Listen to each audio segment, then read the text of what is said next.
Rance's channel, so this is just a basic buyer's check if you want to buy a Thames 400e van or minibus. First thing to check are your gutters. Check all the way around the top.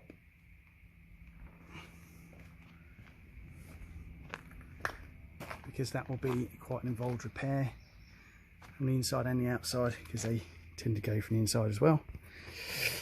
Rear quarters, because that's where the mud goes up in there and it causes an awful lot of damage. So even if you put new panels on, you really need to protect them, because that's quite an involved repair. Like I said before, you've got the cross tubes for the panels and also the hinges.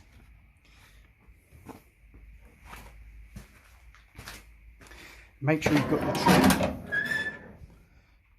That's quite important, you've got the trim.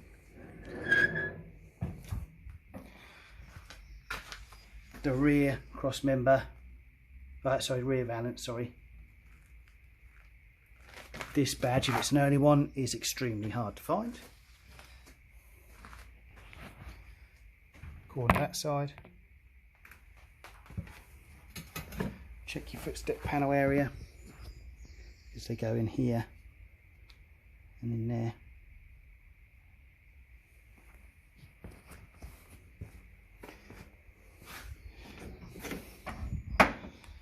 Check this area of footstep inside, outside and inside.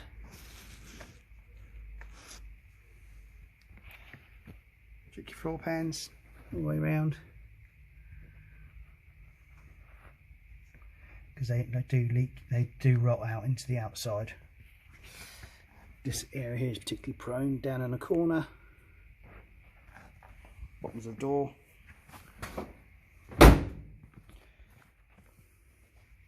Front corners, front valance,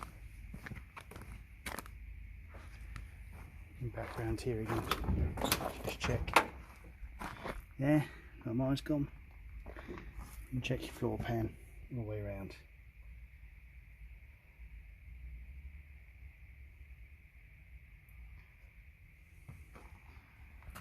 That's one way of ascertaining how much work you've got to do. So, in terms of panel wise, express steel panels, you can get the outer and inners. You can get the front valance. Unfortunately, for repairing this bit here, which is where they all seem to go, it's a whole front panel. It's about 400 notes, which ain't bad for a large panel. Well, considering you're only going to be using this bit here, it's not available as a repair section, which really we could do with.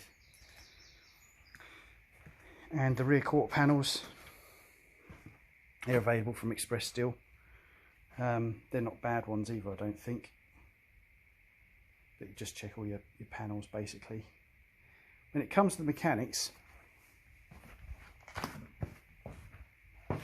the little Mark II engine is, the console engine is pretty good. About 80,000, 100,000, probably looking at a rebuild maybe, at least the bearings. I'm putting a Mark III head on mine, Mark III rods, so I need the push rods to go with the head just to make it breathe a bit better, plus 60 pistons going in just to help it along a little bit. The gearbox, most people complain they jump out a second. If they jump out a second, it's not the bushes like people say. Well, it could be, but it's worth replacing the bushes anyway. But normally it's either the input shaft bearing or the synchro on 2 if you're jumping out a second going downhill, which is the most common thing that happens with them normally. Happens on Mark II's, Effers and Zodiacs. Apart from that, mechanically, engine bits you can get. Gearbox bits are a bit harder to find. You probably have to go to Zodiac Motor Services or somewhere like that. Panel wise, Express Steel panels do most of the panels, apart from the front panel, which we just need the bottom halves made really, but they want to sell you a whole front panel, which you don't really want. The rubbers, now on a bus, the club did do the rubbers, but the club's in a bit of a funny situation now, which is a shame. But these are rot areas around here, so if your frames are gone, you will not find spares of those. You will not find them. The only thing you can do is find some spare frames that are rotten and use the top halves to replace the bottom halves, as it were, because you won't find them. I'm lucky I've got some, but basically you've also got this channel in here, which is a felt channel with a metal frame, and that corrodes away. So if you have got one there, okay, you really want to put some oil or something down in that channel just to help preserve them a little bit, give them a bit of love. When buying panels, there are some slight differences. Like I've said, early ones have got studs, later ones have got captive nuts. If you do see Thames bits, it's worth buying them because they are getting quite hard to find. But yeah, it's a quick little buyer's guide. If you're thinking of buying one, be very aware what's gone on it and how much it's going to cost, and if you've got the skills to replace it. So apart from that, go for it.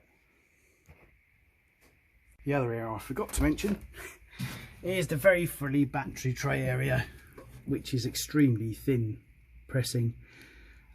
It's quite easy to make a section as long as it's not gone in the ends here. You have to press something out, but most of it can be made with folded sections, but it will be very frilly because the battery acid obviously leaks out, and if someone's not been prudent cleaning it up or washing it out and neutralising it, you'll end up with a frilly hole like that.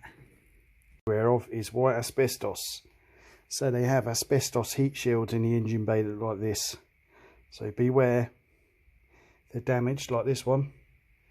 They've got to be, well, sealed up basically, which I'm going to do now.